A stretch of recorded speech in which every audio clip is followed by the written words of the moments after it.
Welcome to MiConvert. In this tutorial, I will show you how to convert STL files to DWG format, completely free and online. Open your browser and search for STL to DWG MiConvert.com. Click on the first result to go straight to the converter. You are now on the STL to DWG converter page.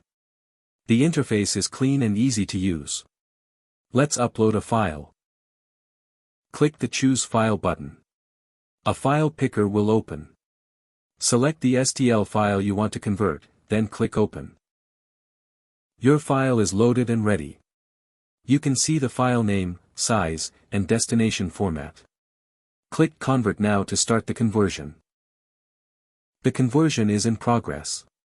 You can see the progress bar moving. This usually takes just a few seconds. Done. Your file has been successfully converted. Click Download to save the DWG file to your computer. That's it. Visit MiConvert.com for more free conversion tools. Subscribe for more tutorials. Thanks for watching.